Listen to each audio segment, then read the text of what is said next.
I remember a time when vampires were awesome badass blood-sucking monstrosities, and when I grew up I loved them. Not in an I'm gonna grow out my fringe and wear my mother's makeup kind of way, but in an it would be awesome to be a badass mother trucker kind of way.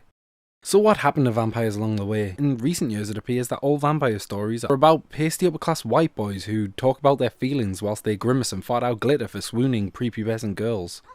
Thankfully not everyone agrees with this change, and to show this here we have a video game, Dark, for the PC and Xbox 360. First off, the story throws you into a nightclub where you are tripping out off one too many tabs of acid. And once having a conversation with an angelic creature and throw water over your face, you come down from your trip and start to investigate who the hell you are and what the hell you're doing. After this, you spend 20 minutes walking back and forth through the nightclub, having terribly animated and acted conversations with a few characters who tell you that you're a newborn vampire. This section of any game is supposed to wow the consumer, but Dark has no attempt to grip the gamer and instead feels that it should sit you down and have a conversation to get all of the boring exposition out the way. And I wish I could say that it got better from there, but then I would be a complete liar.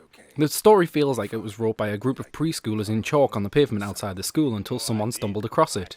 There was a man and he was a vampire and he met a girl in the club and she told him to do something, so he did, and it turned out that she was some kind of cybernetic wizard and hacked computers.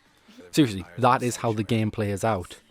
The game does look pretty with its cel-shaded look and neon lights, though as I've said before, sticking LEDs on characters isn't as mind-blowing as game developers clearly think it is. Another problem with the look of Dark is the fact that the game honestly has no emotion. Characters stand there with default looks on their faces.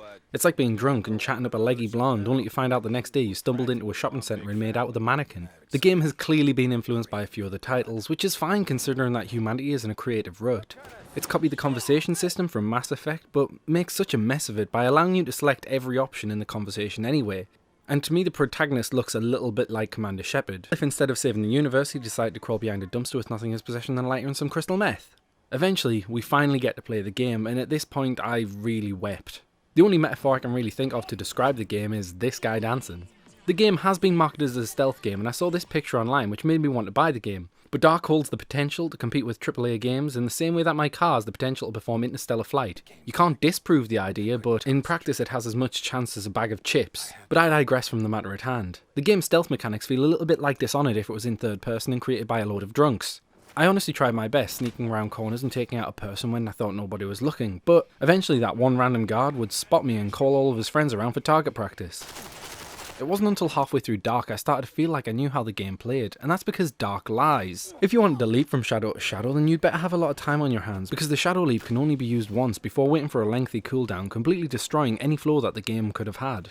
Not only is there this horrid cooldown, but trying to place the shadow leap ability has you sat in a corner, not wanting to pop out of cover, trying to place the marker exactly where you want it.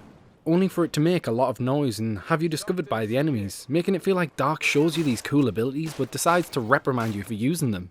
Everything feels as temperamental as a rabid dog when you're trying to plan your movements. You have to wonder if enemies will be able to hear you, and it's not until you've worked out which abilities are worth buying that you start to enjoy yourself, but it's all too little too late. 90% of the game's consumers would already have given up and went off to play Batman because, forgive me for saying this, it's actually fun. When I buy a game I don't want to feel like it's hard work. Yes, if I'm at fault, then punishment should come my way, but Dark feels like its punishment is domineering, as if it has you hooked up to a car battery by your nipples.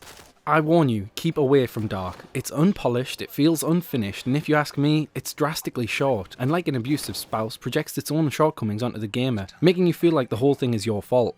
Well no, it's not my fault this time, and I believe this game is going to be remembered as one of the last butchered video games of this current generation, that I hope we stop seeing sometime soon. Hey everyone, thanks for watching. Don't forget to subscribe and please check out our other videos such as Dynasty Warriors 8 and Mirror's Edge. You can find us at Twitter at Immersed_gamer and go to our Facebook page to be one of the first to see the videos. Thanks for watching everybody, I'll see you soon.